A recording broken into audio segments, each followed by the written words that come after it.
Welcome to Torah Smash, the podcast for nerdy Jews, where our lives of Jewish learning collide with our love of nerd culture. In each episode, we discuss what we lovingly call a Torah Smash, which we have defined as a beautiful collision of one thing from the world of Judaism with another from nerd culture. I'm Ethan Lane Miller, and joining me today are Barack Malkin, RDY. In today's episode, we're taking a journey to the future and the other side of the galaxy. Yes, dear podcast listeners, our nerd touchstone on today's episode is Star Trek Voyager. Set in the late 24th. Oh, yes, indeed. I'm so excited to go back into the world of Star Trek.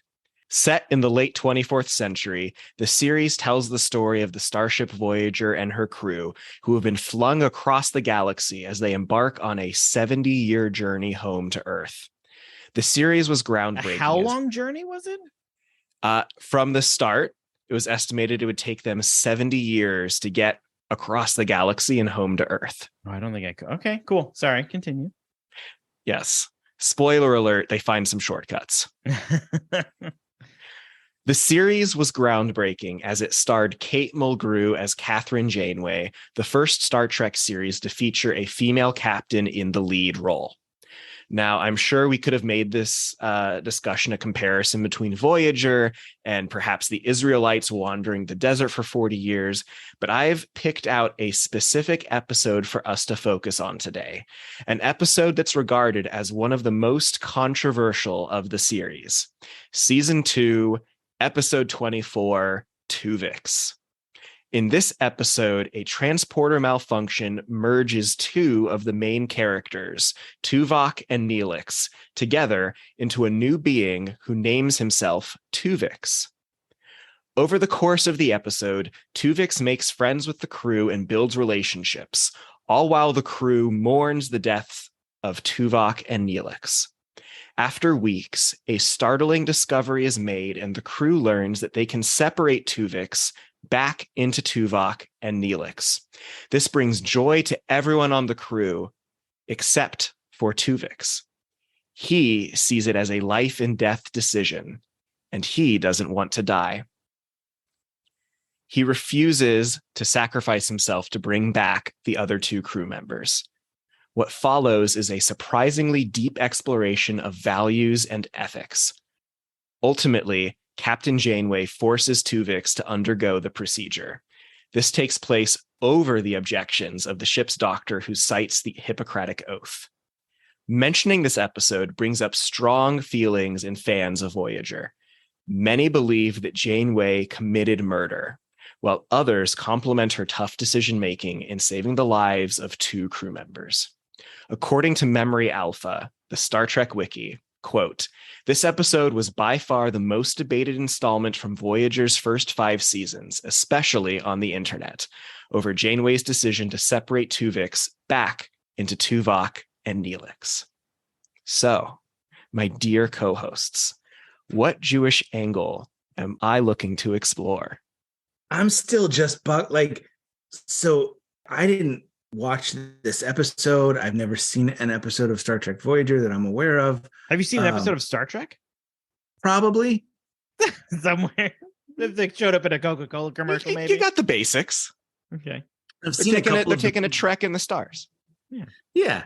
I've seen a couple of the movies, and what was the one with Picard? Next Generation. Next Generation was very often like on the TV in my fraternity house. Shout out to good. But like, watch it. So you're asking what Jewish value relates to the Sophie's Choice kind of decision? Well, it's interesting. I said, what Jewish angle am I looking to explore? And you said, Jewish value am I looking to explore? So I will say it is a Jewish value. You are already kind of I figuring out where I'm going. So knowing that you were going to do this one, me and my wife rewatched this episode last week, and neither of us remembered the episode. And I think it's because it doesn't do anything for the overall plot. Correct. Like it sits there at the beginning and the ending. People have grown a little emotionally, but nothing changes with the greater storyline of of Voyager. And so we both had forgotten about it. But in trying to interpret, like, what is Ethan thinking with like two people becoming one and then having to separate out again?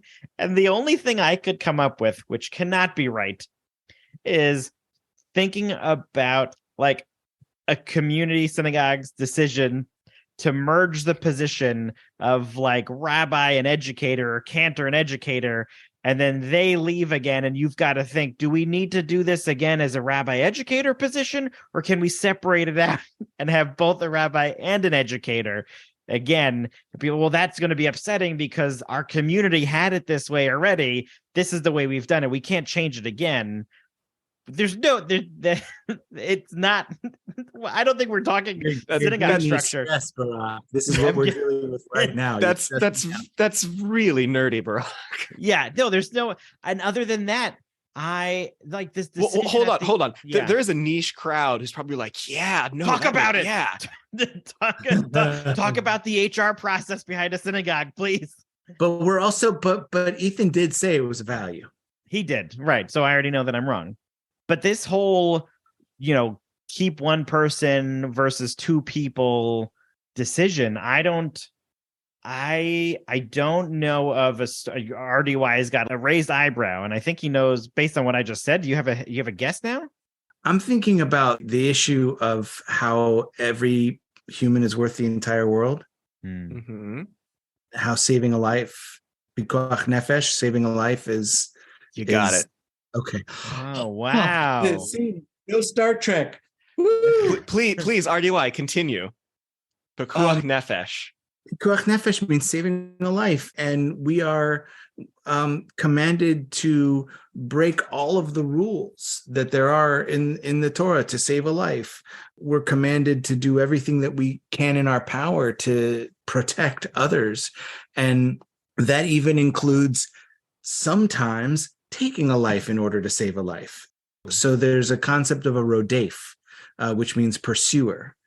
And if you see someone being pursued to kill someone else, you can kill that person to prevent them from killing the other person. So in this, and I'm going to get the names wrong, but if this Tuvix person was viewed as a rodef, that their existence made them a pursuer to both of the other halves, then the captain's decision was, in accordance with Jewish law. Well, so that's where kind of the meat of this discussion can come in. So Tuvix did have the memories of both men. He had the skills of both men, and yet he was his own individual. He had a sense of humor that both of the characters individually didn't have. He was in some ways the sum, more than the sum of his parts. And part of what made it a difficult decision was that he became a part of the crew in his own right. He became someone who they began to value and appreciate. Yeah. Is this? I don't know. There's like a double based on what you just said, RDY. This pursuer situation, right? Technically, he was the pursuer only because he refused to be killed himself, and then Captain Janeway, in a sense, became the pursuer for Tuvix because she was trying to destroy Tuvix in order to save two people. So I don't know if there's like this mathematical calculation of you've saved two and killed one, you're in the clear. But the only thing he was doing in removing the other people was existing. And so the complication of who to save in this was really, right, if he came off the transporter pad and they knew right then how to solve the issue, this discussion would be pretty moot because he didn't really, quote, this is turning into some deep stuff. He didn't become a person yet with a personality until people started to get to know him. And so there would have been no thought about what he thought. And Tuvix wouldn't have a thought about what he thought because he had just stepped off the transporter pad. If they put him right back in, this wouldn't have been the same issue. Because he had lived for weeks and made friends and created changes within the systems of the ship, it became such an issue. And at the end, I really had no idea what to think. Like, as somebody who would, if I had been watching the whole seasons leading up to this, I'd be, bring Neelix and Tuvok back. Like, I want those characters. But just recatching up on this single episode, I know Neelix and Tuvok I had known Tuvix much better in this episode, having not watched Voyager for a while. And so I was a little torn of like my nostalgia for Neelix and Tuvok versus this 30 minutes of getting to know Tuvix, who is in the right. And that is such a tough decision to have been put into. And no answer. I think another complicating factor to this is it's not like the decision was a binary, 3 people are going to die. You can either save 2 of them or save 1 of them. Tuvix didn't have to die. Like Tuvix, was going to live a long life. Janeway made the decision to essentially kill him to bring back 2 other people. But in researching this, I did some reading on the trolley problem, which is a very famous sort of philosophical discussion of basically says there's an out of control trolley and it's speeding down this track and it's going to hit like 5 people, but there's a lever. If you pull the lever, the trolley will veer away and only kill 1 person. And it becomes this philosophical discussion of, is it ethical to make a choice, in making that choice kill someone and puts the blame on you, versus to do nothing, but that then leads to the death of more. And there was a Chabad article actually directly about Judaism and the trolley problem. And what was interesting is this rabbi reached the conclusion that when faced with the choice between 1 life and multiple, the calculus is difficult. But ultimately, he made the determination that it is better to take a passive track for any act of killing is forbidden, which I think RDY is in a little bit of opposition of what you were saying earlier. I think I disagree with this rabbi's conclusion, but I also know that the trolley problem isn't monolithic in philosophy, because they also say, well, there's the person and that's generic. What if it's a baby? What if it's an elderly person? What if it's someone you absolutely hate? What if it's your mother? There are so many like different variants. What if it's Sylvie? And what could be on that track? And then our active, yes, the active versus passive, but doing nothing is not passive, in my opinion. There's that famous quote, I don't remember who said it, but all we need for evil to succeed is for good people to do nothing. Mm-hmm. So doing nothing is a conscious choice. Yeah. So something else that I think you said that I think merges with what Barack was saying is this would also be a very different episode if the people merged were 2 random red shirts they were just the random guest actors of the week. And right. We had no connection to who they were. They were seen in the corridors and that was it. It's different, not just and they for weren't us. Contracted for the whole season. Right, exactly. It's different for us as an audience, having known these characters, but also I think when we think about this fictional universe of Voyager, where Tuvok is the tactical and security officer, and he's 3rd in command of the ship. And while Neelix, it's important when you're on your own that you have a chef, he was in many ways, more importantly, the guide. He was native to this area of space and was helping the crew. And so both carried different significance on the crew. Yeah, but then can I ask a side question? Yeah, go ahead. Captain Janeway. Mm-hmm. Is her first name Jane and last name Way, or is her last name Janeway? Her last name is Janeway. Her first name is Kathryn. Okay. Just curious. Yes. No, I think that's important to understand. Captain Janeway. And then it was Captain Kathryn. Like, come on, that's the tongue twister, right? Captain Kathryn Janeway. Wasn't she the first Star Trek captain to swear? No, I don't think so. Okay. Oh, hold on.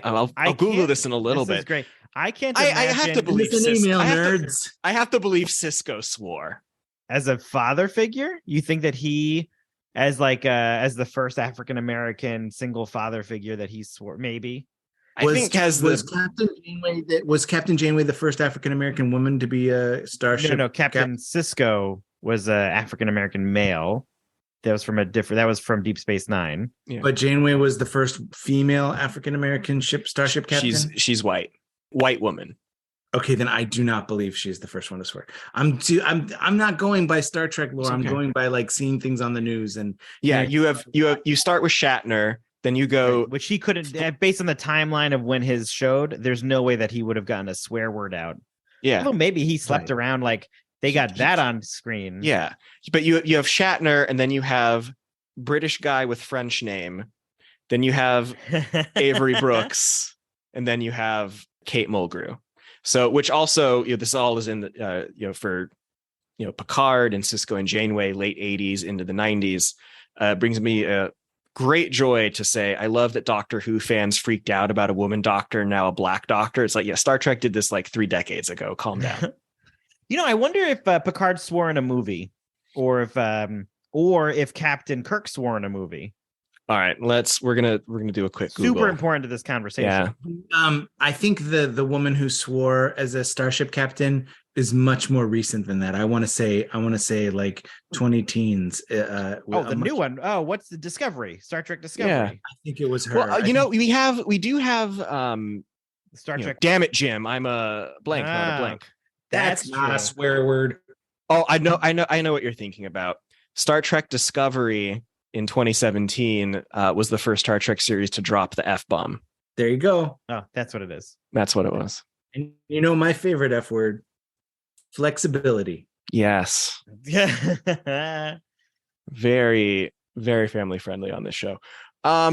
So we can keep debating the merits of Janeway and Tuvix, but it calls into question for me like some bigger questions, and we'll anchor it back on Voyager in a little bit in Tuvix. But a lot of our heroes end up killing a lot of people in comic books, in TV shows, in movies.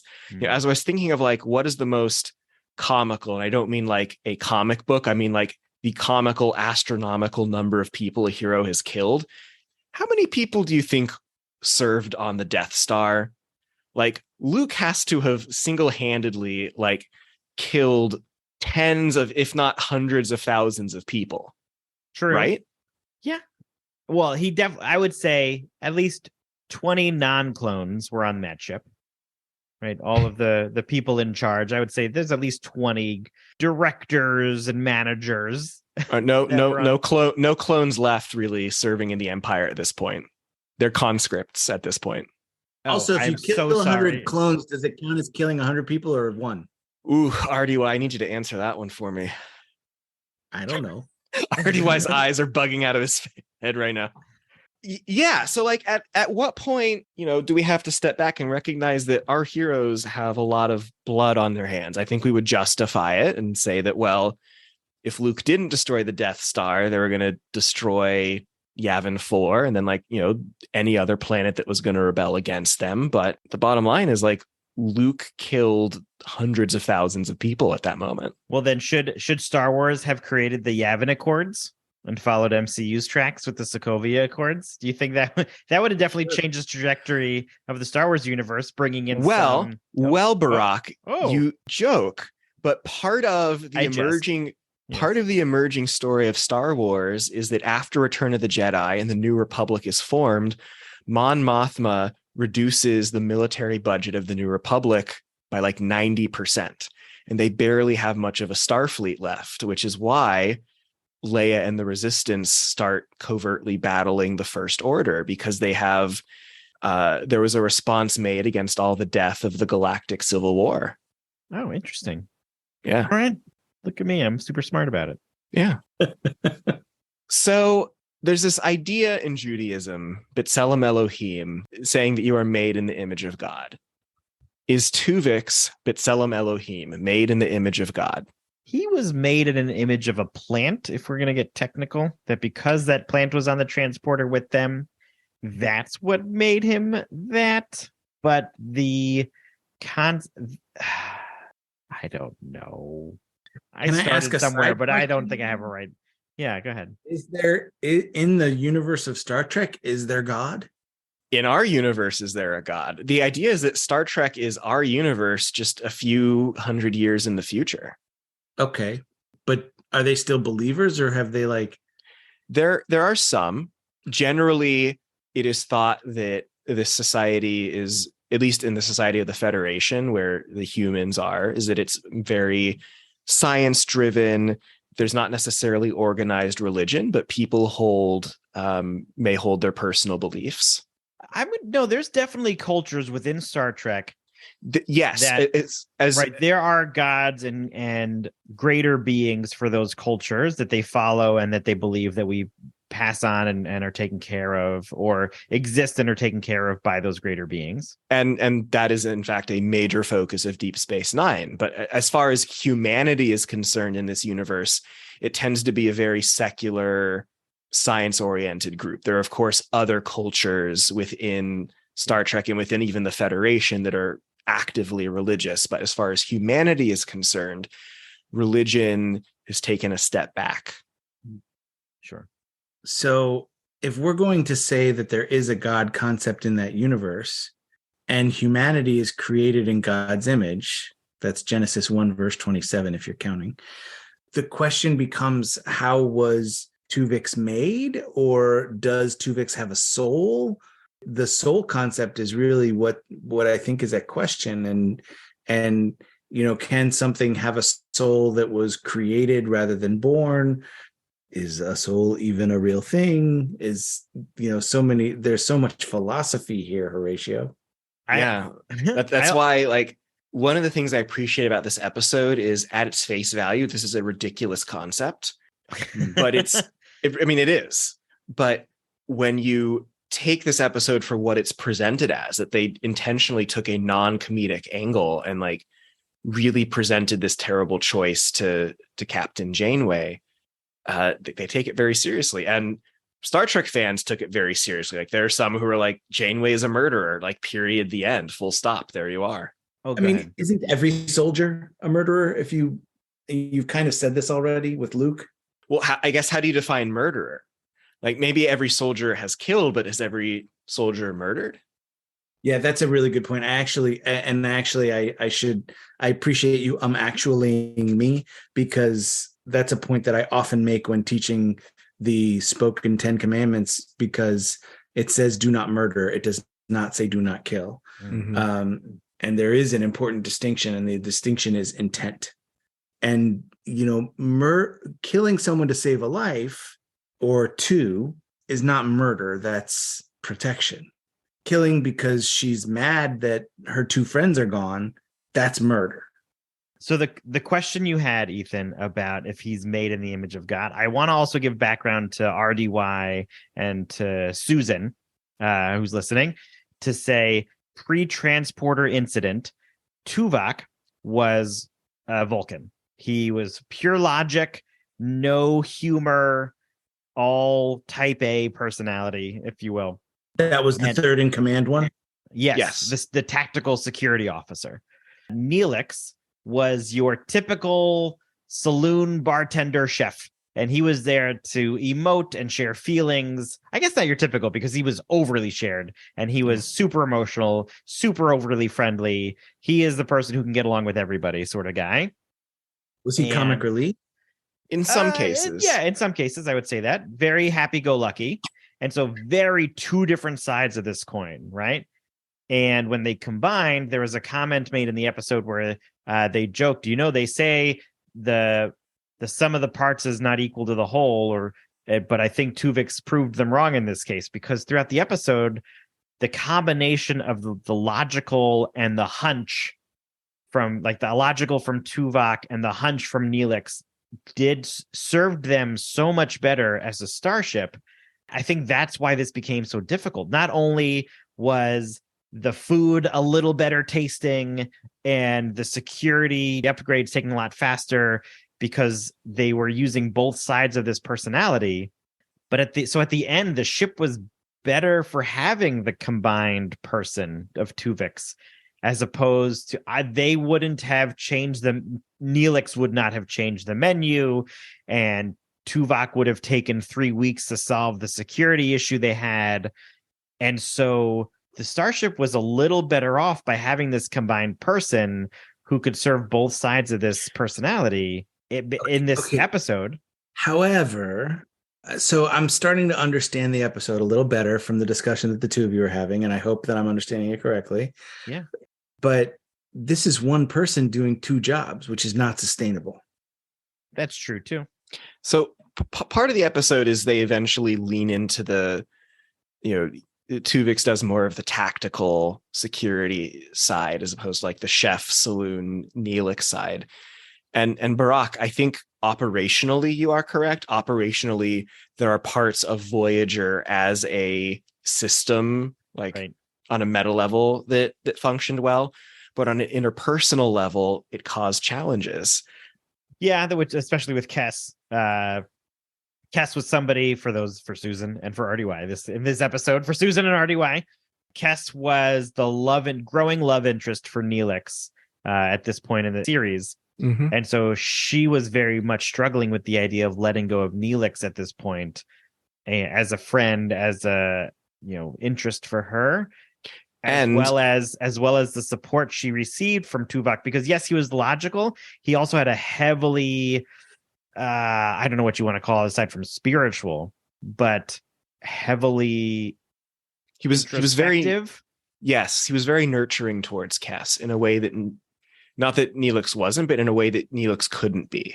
Yeah. So this character, Kes, was struggling with losing her friend and her partner-ish, as well as the person who would have supported her if she were to lose Neelix. Right. Yeah. So both of these characters that she lost. And so we got this very interpersonal, you're right. But on the other side, Tuvix was able to go to the bar and shoot pool with people who never would have invited Tuvok and never would have invited Neelix. And so those relationships had improved. And so part of me wonders if Kes didn't have such a close relationship with Janeway, if Janeway wouldn't have had this decision be made for this one person struggle of relationships. Well, the other thing, too, to remember is Tuvok has a wife and children back home. And Janeway was also thinking of them. As she was considering what would happen when they finally returned. What would Tuvok's family think if at this point he'd been gone for years and they don't have this person anymore? Or take it a step further, he's been gone for years and you have had the power to return him this entire time. Yeah. So Ethan, what's the answer? Well, the wonderful thing is I don't know that there is a right answer. I mean, Janeway, when you ask people who is the best captain, you can get a lot of different answers. Sorry. And I think as the franchise continues to mature, and I think also as people begin to mature and we see things in different lights, we see Deep Space Nine making this strong resurgence. But I think we also see people looking at Captain Janeway herself and saying she actually might be one of, if not the best captains. When you look at the situation that she was in, she had to make some hard decisions. And this was definitely one of them. I know this isn't a real quote, but it's attributed to Churchill, I believe. You've made people mad at you. Good. You made some decisions then. And again, I don't think that's a real quote, but the idea stands here that, Janeway had a tough decision to make and she made it. And thinking about Captain Picard from Next Generation, I don't know that he would have made this decision. I think Picard would have taken this is a new life form. This is a life. He has thoughts. He has feelings. I'm not going to do this. There actually is a Jewish quote that I think covers what you were saying. Churchill may or may not have said, by Rabbi Israel Salanter, who said, if they never try to run you out of town, you're no kind of rabbi. And if they succeed, you're no kind of man. And misogyny aside, but that idea that it's part of our job as spiritual leaders.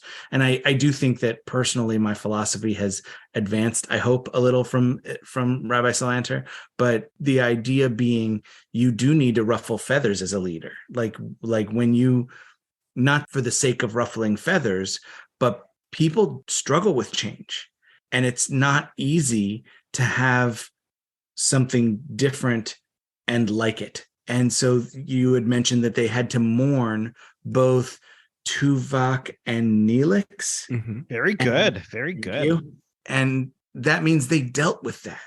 they had their, we listened to our last episode on mourning and how important it is to have a process to deal with your grief. They dealt with their grief, and now they have someone new. So that doesn't feel fair to me. Like they hadn't been gone very long. As we know, grief is an ongoing thing that we go through. And I also think for Kes and perhaps other characters on the show, seeing Tuvix would be like a daily reminder of just how close they are to that person, yet that person is not there. Yeah. It's like kind of like living in a house of your spouse who passed away, and it's covered in all of their belongings and things that are, as you wake up, you're still in the bed that they bought, and you walk down the hallway with the pictures of their family, right? That's what those crew members were going through. Like, yes, these other people have gone, but you're looking at their eyes and you're hearing their voice, and you're these similar. It's a hard grieving process when you can't have a separation, because the person is technically right there talking to you, but they're sort of different.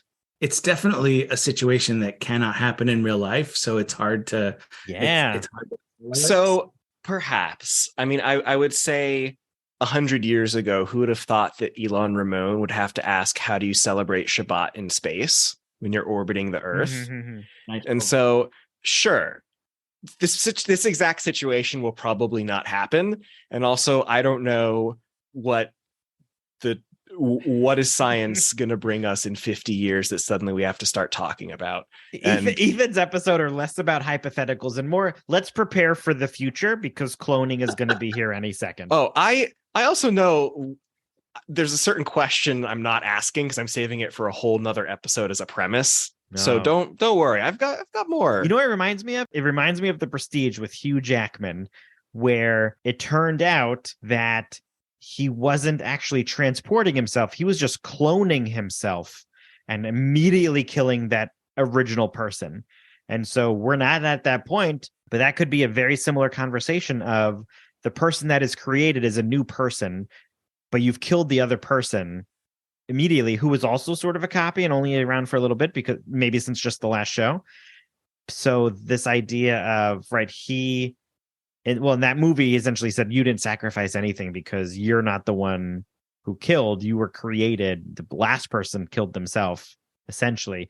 I'm getting this too convoluted, but we should prepare, because according to Ethan, like, transporters and cloning is around the corner. These are going to be issues we're all going to have to deal with, folks. So rabbis listening, please get together with RDY and figure out some of these new policies. Well, they're already figuring out whether clone, like, is pork grown in a lab kosher?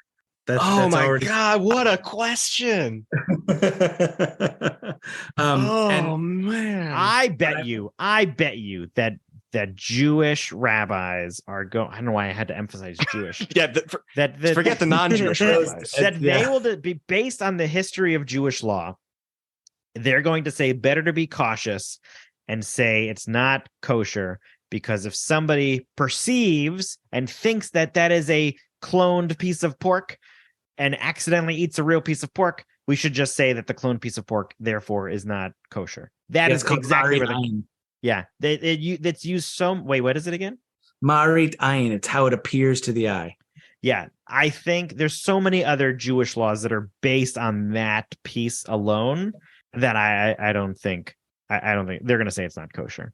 I will also say, and I'm sorry I'm going to bring up something that's heavy and in the 11th hour of the recording, but I could not stop thinking of how the philosophy of the Rodef, the pursuer, affects the Jewish opinion on abortion. Yeah. I was thinking that most of this episode of like a person is created and the other person has to be like make the decision which is kept. It's a decision. It's a horrible decision. And I will also say that I know that some of the language is changing, but no one is really pro-abortion. We're pro the right to have one if you need one, but no one in the world wants this procedure. It is a terrible procedure. Yeah. It's something that my wife and I have had to make a decision.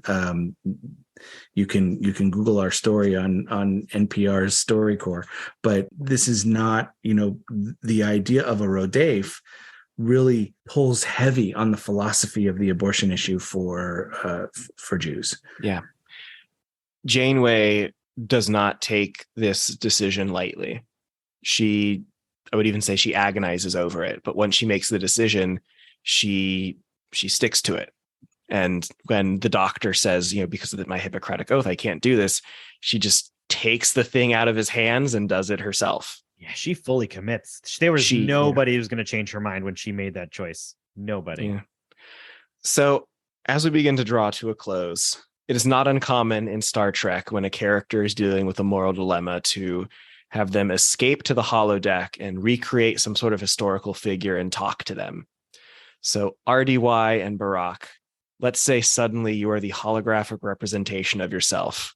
What advice do you give Captain Janeway in this situation? I want to state that this presumes that Torah Smash has gotten so big that in the future, in the 24th century, the Star Trek Enterprise holodeck includes Torah Smash co-hosts. Yeah, that's wonderful. We're like the wild stallions of podcasting. Yeah. I'm aware of what premise I just proposed. Yeah. Amazing. So she has pulled us up in the holodeck, and she's asking us for advice on this. Yeah. Oh my God. I don't think I would give straight. I would probably play more of like a question guide than an answer guide. Yeah. Like I would pose more questions for her to think out this issue on her own and make the choices for herself, because very, very Jewish of you. I would appear to her, I would look her in the eye and I would say, what, Rabbi Gene Borowitz wasn't available? I think that the non-Jews are going, what? Rabbi Eugene Borowitz, alav shalom, is one of our preeminent modern Jewish philosophers, and he was also my teacher. So I think that similar to Barack, instead of telling her what I think she should do or what I think Judaism would require of her, I would be asking questions. It would be a very Socratic conversation. Yeah. Especially since I don't know these people. So. Who are you? Where am I? and maybe that's a benefit that no one else on the crew has. They all know Tuvok and Neelix and now Tuvix. I hope Captain Janeway pulls all three of us. She should pull up the Torah Smash file, and all three of us come up, and she sits down with us, hoping for questions. And I guess for you, you would probably respond, this reminds me of an episode of Star Trek, Captain Janeway. Let me tell you about it. It breaks space-time. Captain Janeway is like, wow, that's so meta. Yeah. I want to say that I would ask a lot of questions, but I think if I'm being honest, I would probably take a very utilitarian approach and just ask, what is the greatest good for the greatest number of people in this situation? And I think it would skew me towards the decision to separate Tuvix back into the two beings. So you skew yourself to the side of the people in the Star Trek's universe who agree that Janeway did the right thing. I believe, yes. I believe I am in that. And I say believe because even I'm not entirely sure, because it's such a interesting scenario, but I do. If you made me pick, yes, I would say that I think Janeway made the right choice, that she prioritized two people over one. You know what? And it felt like such a filler episode, because you go to the next one and there's no conversation. Aside from the small changes Tuvix made to the tactical security side, Neelix goes back to the kitchen. Yeah. Tuvok goes back to making analytical, long decisions. It's back to normal. There's not a change. That's why this felt like such a filler. When you said this was so debated, I was like, oh my gosh, I had no idea that this was so important, because we didn't remember it, because nothing changes. It felt like nothing had changed on the starship. I think I think some of that is, the era. This came out in the mid to late 90s. So serialization was not really a thing that was seen in television shows so much. It's partially why Deep Space Nine is having a renaissance right now. It was serialized at a time that the shows were not really serialized. But yes, you're right. This is in many ways like a bottle episode. No one brings it up later on, even though this was this incredible, deep, moral, philosophical discussion. And I really expected at the end for either Neelix to make some sort of logistical comment or for Tuvok to make some lighthearted, passing comment. Yeah. But they both were just exactly as they were before they went into the transporter. No changes to their personality. The episode ends before we even get introduced to any possibility of that. It felt like we got cut off from that resolve. I think if this episode were made today, we would see that. Do they have an awareness of, do the two original characters have an awareness of the third character? The episode ended before we really talked to any of them. It was just they got separated. They're back, and then that's just lazy writing. Yeah, yeah. Wonderful. Thank you both so very much for joining me in this conversation. As a point of privilege, I'll say that to me, this is what great science fiction is all about. It is a story that at face value is kind of ridiculous and is never going to happen, but it forces us to think about ourselves and our society and our values, and it's a mirror for us. It makes us engage with who we are. And so God, what a heavy episode. Yeah. I thought the morning one was going to be heavy. This one was so tough. Jeez. Well, you're leading the next one, Barack. So let's see what happens. Yes. Stay tuned, folks. Can I ask a question before we sign off? Yeah, no, please. That's custom here, isn't it? So let's say that once I'm finished watching Willow, and rather than watch something in the MCU again, or rather than rewatch another movie that I love, I let's say theoretically I decide that I want to pop on a Star Trek show. Where do I begin? Next Generation. Okay. Did you notice how little hesitation there was there? There was no hesitation. Yeah, none. Is that because of your love affair with Jean-Luc Picard, or because something else, or what? A little bit of both. I think Picard is probably the most well-rounded captain. Also, Next Generation is a really good jumping off point. You don't have to watch the original series to get it. And so much of modern Star Trek branches off from Next Generation and builds off of it. Deep Space Nine builds off of Next Generation.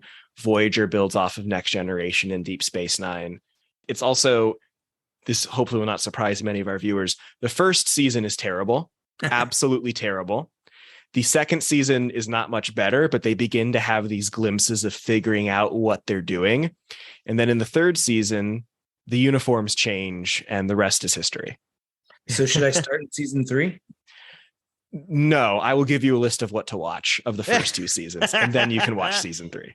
I would say start with Voyager. I would lean towards that one. They're good. They're all good. I think you could choose any one of them and enjoy it in the end. If you even went back to the originals, you'd struggle, I think, because the pacing is a lot slower in the olden days.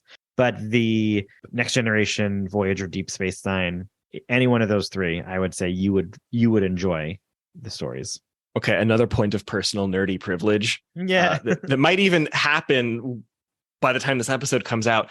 My friends and I just bought tickets. William Shatner is coming to Austin, and they're doing a screening of The Wrath of Khan and a Q&A with Shatner afterwards. Oh, wow. And I don't necessarily love Shatner as a human being, but when else in my life am I going to have this opportunity to go watch The Wrath of Khan with William Shatner and then do a Q&A? So in the Q&A, I should ask him.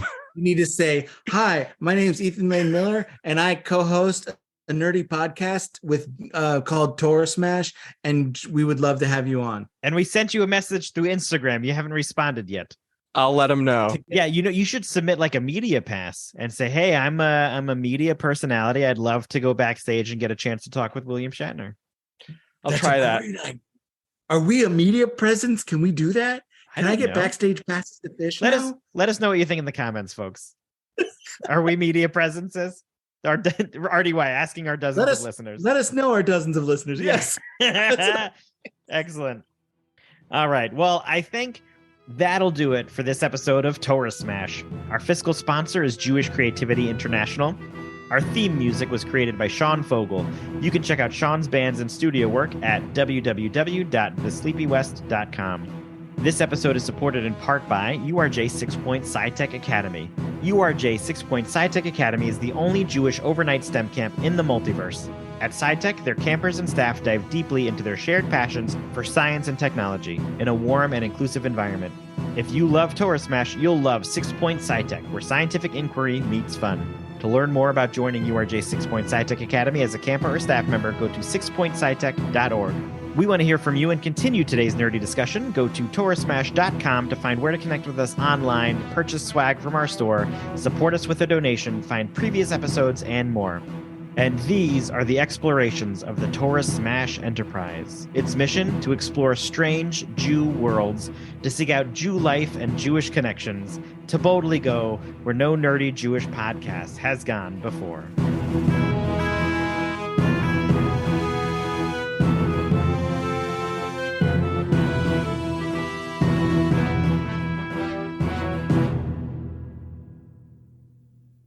That was very fun.